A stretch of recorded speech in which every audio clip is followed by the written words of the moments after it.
নমস্কার। গল্প বৈঠকির গল্পের আসরে আবার সবাইকে সুস্বাগতম। আজকের গল্প অশরীরী প্রতিহিংসা। লিখেছেন সুধাংশু কুমার চক্রবর্তী। শুরু হচ্ছে আজকের গল্প অশরীরী প্রতিহিংসা।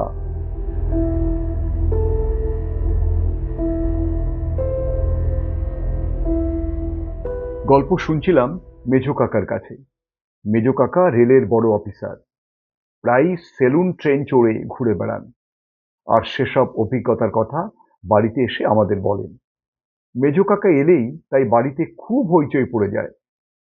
সেদিনও বর্ষার সন্ধ্যা, ঝমঝম করে বৃষ্টি পড়ছে। মেজো কাকার গাড়ির হর্ন শুনে সেই বৃষ্টিতেও ছুটে বাইরে বেরিয়ে এলাম। মেজো কাকা বর্ষাটি খুলে রেখে সোফায় বসলেন। আমরা তার চারপাশে গোল হয়ে বসলাম। অরুদি বলল, মেচকা, আজকের ওয়েদারে ভূতের গল্প জমবে। একটা সত্যি ভূতের গল্প শোনাও না মেচকা। আমি বললাম, ভূতের গল্প আরো জমবে যদি আলো নিভে যায়।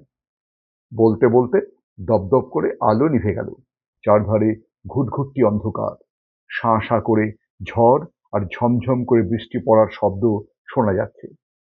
মেজো কাকা বললেন, পরিবেশটা অর্ডার দিয়ে তৈরি করিয়ে রেখেছিস দেখছি। আচ্ছা, তাহলে শোন, একটা সত্য ঘটনাই তোদের শোনাচ্ছি। এর মধ্যে ভৌতিক কিছু আছে কিনা জানি না, তবে এমন একটা রহস্য আছে যার সমাধান আজ পর্যন্ত মেলেনি। এইটুকু ভূমিকা করে মেজো কাকা গল্প আরম্ভ করলেন। ঘটনাটা ঘটেছিল আজ থেকে বেশ কয়েক বছর আগে, নর্থ ইস্টার্ন ফ্রন্টিয়ার রেলের বারসই শিলিগুড়ি লাইনে। বারসই জংশন স্টেশন, বারসই থেকে শিলিগুড়ির পথে পরে ছোট্ট রেল স্টেশন টেলটা। সেই টেলটা স্টেশনের ডিস্ট্যান্স সিগন্যালের কাছে সে বছর মে মাসে এক শোচনীয় দুর্ঘটনা ঘটে। 15ই মে রাত্রি ঠিক 12টায় টেলটা গ্রামের অদূরে একটা গোটা পরিবার ট্রেনে চাপা পড়ে মারা যায়। পরিবারে ছিল স্বামী, স্ত্রী, দুজনেরই বয়স 30-এর নিচে। একটি 7-8 বছরের মেয়ে আর একটি 4-5 বছরের ছেলে। স্বামী, স্ত্রী এবং ছেলেটি ঘটনাস্থলেই মারা যায়। মেয়েটি অজ্ঞান অবস্থায় কাটিয়াহার রেল হাসপাতালে স্থানান্তরিত করা হয়। তো সেখানে অজ্ঞান অবস্থায় সে 3-4 ঘন্টা পরে মারা যায়। মেল ট্রেনের গার্ড যথারীতি রেলওয়ে পুলিশের কাছে ফার্স্ট ইনফরমেশন রিপোর্ট দায়ের করেন এবং পুলিশ তদন্ত আরম্ভ করে। কিন্তু পরিবারটি আত্মহত্যা করেছিল নাকি লাইন পার হওয়ার সময় কাটা পড়েছিল, পুলিশ তার কোনো কিনারা করতে পারেনি। বেশিরভাগ কাগজেই বড় বড় হরফে খবরটা বেরিয়েছিল, দুর্ঘটনা না আত্মহত্যা, একটি পরিবারের শোচনীয় পরিণতি। ব্যাপারটা যদি এখানে মিটে যেত তাহলে আমিও এর সঙ্গে জড়িয়ে পড়তুম না এবং তোরাও এ গল্প শুনতে পেতি না। ঘটনার 3-4 দিন পরে হেড অফিস থেকে টেলিফোন পেলুম আমাকে সেই দিনই রাতের ট্রেনে বারসই যেতে হবে। পূর্ণিয়ার জেলা ম্যাজিস্ট্রেট এই কেসটা নিয়ে তদন্ত করতে নিজেই যাচ্ছেন। রেলের তরফ থেকে আমাকে যেতে হবে। বারসইতে জেলা ম্যাজিস্ট্রেটের জন্য প্রায় 1 ঘন্টা অপেক্ষা করতে হলো। স্টেশন মাস্টার, ট্রেনের গার্ড, জিআরপি, থানার ইন্সপেক্টরের কাছ থেকে অনেক খবর পাওয়া গেল এ অঞ্চলে তখন প্রচণ্ড খরা চলছে। নানা দিক থেকে সাহায্য এসে গরিবদের বাঁচিয়ে রেখেছে। প্রায় 1.5 ঘন্টা পরে জেলা ম্যাজিস্ট্রেট পৌঁছলেন, সঙ্গে কয়েকজন অফিসার। মোটামুটি কুশল বিনিময়ের পর আমরা 3টি ট্রলিতে উঠে বসলাম। একটি ট্রলিতে আমি, জেলা ম্যাজিস্ট্রেট ও কয়েকজন, অন্য 2টি ট্রলিতে রেলওয়ে পুলিশের সঙ্গে অন্য কয়েকজন অফিসার। ট্রলি ছুটে চলেছে, গরম হাওয়ায় আমাদের চোখ মুখ ঝলসে যাচ্ছে, মাঝে মাঝে ধুলোবালির ঝাপটা। তামাটে আকাশ থেকে মনে হচ্ছে যেন লক্ষ লক্ষ টন ফুটন্ত তরল তামা আকাশের বুকে ঢেলে দিয়েছে। ঘণ্টাখানেকের মধ্যে যেখানে পরিবারটি কাটা পড়েছিল আমাদের ট্রলি সেখানে পৌঁছালো।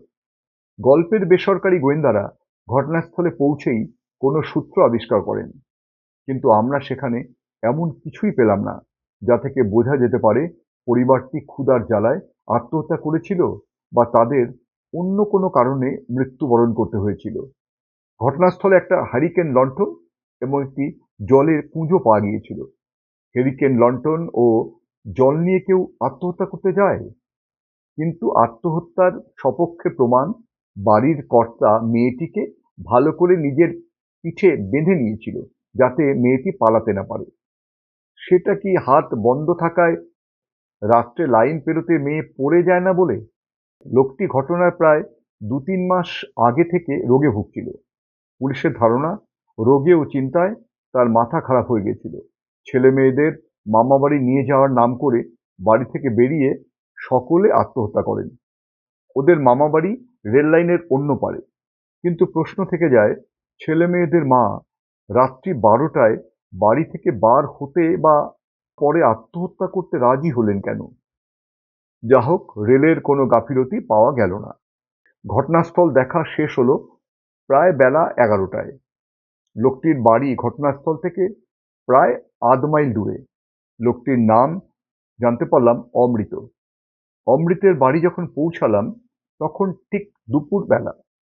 ঠাকুরমা বলতেন, ঠিক দুপুরবেলা ভূতে মারে ঢেলা।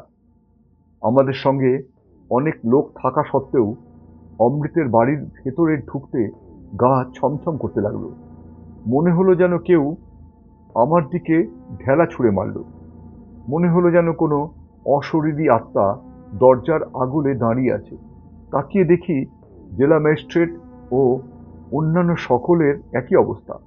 ভয় ছেড়ে ফেলে আমরা বাড়ির ভিতরে ঢুকলাম। পরিষ্কার ঝকঝকে মাটির বাড়ি, ঘরের সামনে পরিষ্কার করে নিকানো দাওয়া। আমরা এক ঘর থেকে আরেক ঘরে ঘুরে ঘুরে দেখতে লাগলাম। চৌকির উপর বিছানা, সাদা ধবধবে চাদর দিয়ে ঢাকা, পরিষ্কার মশারি টাঙানো, খান কয়েক হালকা বাংলা বই, মাছ ধরার কয়েকটা জাল, ঘরের কোণে ছাতা, ঝকঝকে মাজা কাঁসার বাসন, ভাঁড়ারে মাটি আর টিনের পাত্রে কিছু চাল, গম, ভুট্টা, ঝুড়িতে আলু পেঁয়াজ, একটু শুকনো কিন্তু তাও পচে যায়নি। এরা অন্তত অনাহারের ভয়ে আত্মহত্যা করেনি। দেখে মনে হলো যেন পরিবারের লোকেরা কিছুক্ষণের জন্য বাইরে গেছে, এখনই ফিরবে। আমার কিন্তু বারবার মনে হচ্ছিল কেউ যেন আমার পাশে দাঁড়িয়ে আমার কানে কানে কিছু বলবার চেষ্টা করছে। দু একবার মনে হলো যেন কার ঠান্ডা নিঃশ্বাস আমার গালে লাগলো। তাকিয়ে দেখলাম প্রায় সকলেই অস্বস্তি বোধ করছেন। হঠাৎ বাড়ির উঠোনে ধুলোর একটা ঘূর্ণিঝড়ের মতো উঠল। সেদিকে তাকাতে মনে হলো যেন একজন পুরুষ, একজন মহিলা, একটি ছেলে ও একটি মেয়ে হাত ধরাধরি করে আকাশে মিলিয়ে গেল। হয়তো এই আমার কল্পনা, কিন্তু দেখলাম সকলেই আশ্চর্য হয়ে আকাশের দিকে তাকিয়ে আছে। থমথমে ভাব ভাঙল জেলা ম্যাজিস্ট্রেটের কণ্ঠস্বরে, চলুন এবার ফেরা যাক। আমরা নিঃশব্দে বাইরে বেরিয়ে এলাম। তারপর ট্রলি করে বারসই। জেলা ম্যাজিস্ট্রেট কাটিয়ার হয়ে পূর্ণিয়া চলে গেলেন। আমি বারসইতে থেকে গেলাম। কিন্তু ঘটনাটি এখানেই শেষ হলো না। বারসই স্টেশনের কাছে ছোট্ট ডাকবাংলো। রাতে খাওয়া দাওয়ার পর শুয়ে পড়লাম। ভীষণ গরম। সারাদিন পরিশ্রমের পরও ভালো ঘুম আসছিল না। মাঝে মাঝে চোখ বন্ধ হয়ে আসছিল। কিন্তু নানা বিশ্রী স্বপ্ন দেখে ঘুম ভেঙে যাচ্ছিল। মনে হচ্ছিল যেন কে আমার কাছে আসার চেষ্টা করছে। মাঝে মাঝে যেন কোনো অশরীরীর দীর্ঘশ্বাস শোনা যাচ্ছে। এমন সময় বাইরে নক করার শব্দে ঘুম একদম ভেঙে গেল। উঠে সুইচ টিপে আলো জ্বালিয়ে দরজা খুলে দেখি স্টেশন মাস্টার ও কয়েকজন রেলের কর্মচারী দাঁড়িয়ে আছেন। সকলের মুখেই সুস্পষ্ট ভয়ের চিহ্ন। স্টেশন মাস্টারের কথা থেকে বুঝলাম মাঝরাত্রে দার্জিলিং মেলের ড্রাইভার টেল্টার আউটার সিগন্যালের কাছে যেখানে পরিবারটি কাটা পড়েছিল, লাল আলোর সংকেত দেখে কোনো মতে ব্রেক কষে ট্রেন থামিয়ে দেয়। কিন্তু ট্রেন থামা মাত্র লাল আলো নিভে যায়। ইঞ্জিন ড্রাইভার বলেছেন তিনি স্বচক্ষে দেখেছেন লাল আলো হুশ করে রেল লাইনের পাশের বটগাছের উপর মিলিয়ে গেল। গার্ড অতি কষ্টে ড্রাইভারকে বুঝিয়ে সুঝিয়ে গাড়ি স্টার্ট করান। হয়তো প্রাণের ভয়ে ড্রাইভারও ঘটনাস্থলে থাকতে চাননি। কিন্তু কিষানগঞ্জ স্টেশনে তার এত জোর জ্বর আসে যে তার পক্ষে ট্রেন চালানো আর সম্ভব হয়নি। এইমাত্র টেলিফোনে খবর দিয়েছেন অন্য একজন ইঞ্জিন ড্রাইভার এখনই বারসই থেকে পাঠাতে হবে। ড্রাইভার ইঞ্জিনেই যাবেন, কিন্তু কোনো ড্রাইভারই যেতে রাজি নন। কিন্তু কোনো ড্রাইভারই যেতে রাজি নন। মেল ট্রেনের দেরি হচ্ছে। বাঁচো আজে এ রাত্রে বেশিরভাগ যাত্রী ঘুমিয়ে পড়েছেন। এই ভুতুড়ে কাণ্ড বোধহয় কেউ বুঝতে পারেননি। আমি স্টেশন মাস্টারকে বললাম, আমি সঙ্গে যাব, আপনি ইঞ্জিন ও ড্রাইভার ঠিক করুন। বার্ষ স্টেশন পার হয়ে ইঞ্জিন ছুটতে লাগলো। আমি ড্রাইভারকে জানালাম, কিছু দেখলেও যেন ইঞ্জিন না থামায়। কোনো লাল আলো দেখা গেল না। আমরা ফুল স্পিডে ঘটনাস্থলে পৌঁছে গেলাম। আমার কিন্তু মনে হলো যেন রেল লাইনের পাশে একটা ছোট হেলিকেন লণ্ঠন টিম করে জ্বলছে। কারা যেন ইঞ্জিনে কাটা পড়ল, এমনকি তাদের কান্নাও শুনতে পেলাম। ড্রাইভারকে দেখি চোখ বন্ধ করে ইঞ্জিন চালিয়ে যাচ্ছে। অন্য সকলেরই চোখ বন্ধ, দু হাত কানে, যাতে কিছু দেখতে বা শুনতে না হয়। ঘটনাস্থল পেরিয়ে যাবার পর আর কোনো অনুভূতি হলো না। কিষানগঞ্জে পৌঁছে দেখলাম মেল ট্রেনের ড্রাইভারের 105 জ্বর। তাকে হাসপাতালে ভর্তি করে দেওয়া হলো। পরদিন রাত্রেও আগের দিনের ঘটনার পুনরাবৃত্তি হলো। দার্জিলিং মেলের ড্রাইভার টেলটার আউটার সিগন্যালের কাছে সেই একই রকম লাল আলো দেখতে পেল। আমরা এদিন দুজন ড্রাইভারকে নিয়েছিলাম, কিন্তু কিষানগঞ্জ স্টেশন পৌঁছে তারও তেড়ে জ্বর এলো। সে ড্রাইভারকেও হাসপাতালে পাঠানো হলো। অন্য ড্রাইভার ট্রেন নিয়ে শিলিগুড়ি চলে গেলেন। বিপদ হলো পরদিন। বারসই স্টেশন থেকে কোনো ড্রাইভার রাতে ট্রেন নিয়ে যেতে রাজি হলো না। মেল ট্রেন রাতভর বারসইয়েই পড়ে রইল। ভোরবেলা দার্জিলিং মেল বারসই ছাড়ল প্রায় 5 ঘন্টা দেরি করে। কিন্তু মেল ট্রেনকে রোজ রোজ এত দেরি করানো যায় না। স্থানীয় থানা অফিসারকে বলে ট্রেনে পুলিশ গার্ড দেওয়ার ব্যবস্থা করলাম। আমি পুলিশের কয়েকজন ইন্সপেক্টর এবং সাব ইন্সপেক্টরকে নিয়ে কয়েক রাত দার্জিলিং মেলের ইঞ্জিনে চড়ে বারসই থেকে কিষানগঞ্জ গেলাম। প্রতি রাতে একই দৃশ্য, একই অনুভূতি। একটা জিনিস লক্ষ্য করলাম, লাল আলো ঘটনাস্থলে ঠিক রাত 12টায় দেখা যায়, অন্য সময় দেখা যায় না। হেড অফিসের অনুমতি নিয়ে মেল ট্রেনের টাইম 15 মিনিট পিছিয়ে দেওয়া হলো, যাতে রাত্রি 12টায় ঘটনাস্থলের উপর দিয়ে কোনো ট্রেন না যেতে পারে। এরপর ড্রাইভাররা আর কোনো আলো দেখতে পায়নি। তবে গ্রামের লোকেরা আমাদের বলে ঠিক রাত 12টায় ঘটনাস্থলে লাল আলো দেখা যায়। ভয়ে তারা রাতে বাড়ির বাইরে যাওয়া বন্ধ করে দিয়েছে। ট্রেন ঠিক মতো চালু হবার পর আমি বারসই থেকে কাটিহার চলে এলাম। সেদিন রাত্রে খাওয়া দাওয়ার পর কয়েকজন বসে গল্প করছি, এমন সময় জরুরি খবর এলো রাত 9টায় কাটিহার শিলিগুড়ি প্যাসেঞ্জার ট্রেন টেলটা স্টেশনের আউটার সিগন্যালের কাছে অ্যাক্সিডেন্ট করেছে। দুর্ঘটনার সঠিক বিবরণ জানা যায়নি, তবে অনেক যাত্রী মারা গেছেন। ডাক্তার, ওষুধপত্র নিয়ে আমরা যখন টেলটা আউটার সিগন্যালের কাছে পৌঁছালাম, রাত তখন ঠিক 12টা।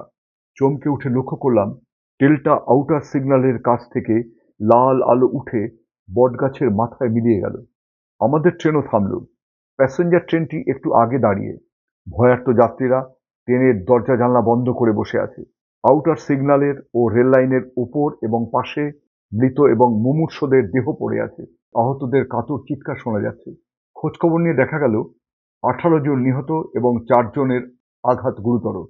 প্রশ্ন করে জানতে পারলাম ট্রেনে ভীষণ ভিড় হওয়ায় এরা ট্রেনের মাথায় চলে যাচ্ছিলেন। বটগাছের ডাল লেগে ছিটকে পড়েন। মৃতদেহ এবং আহতদের নিয়ে আমরা কাটিহার ফিরলাম।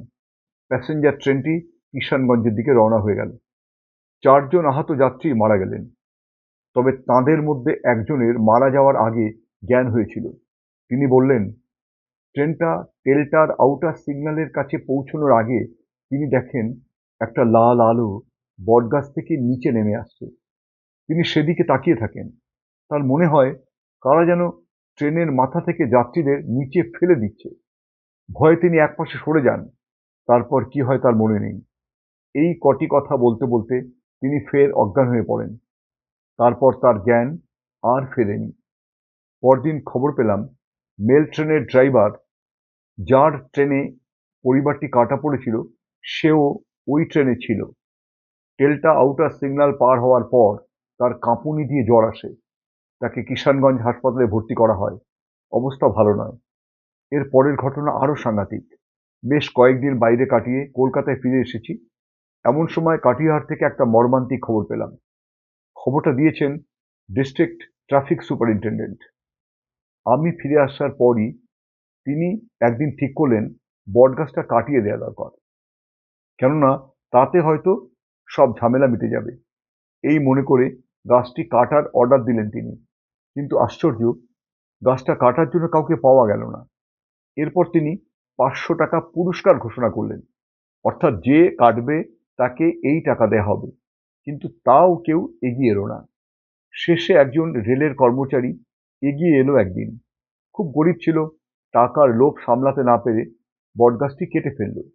কিন্তু গাছ কেটে ফেলার পরদিন খবর পাওয়া গেল সে ভীষণ অসুস্থ হয়ে পড়েছে।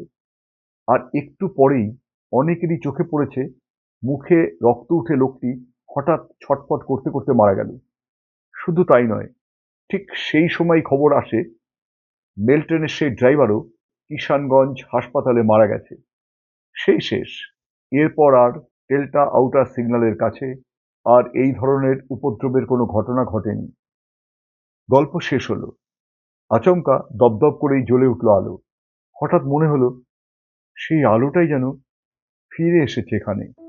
রংটা কি টকটকে লাল।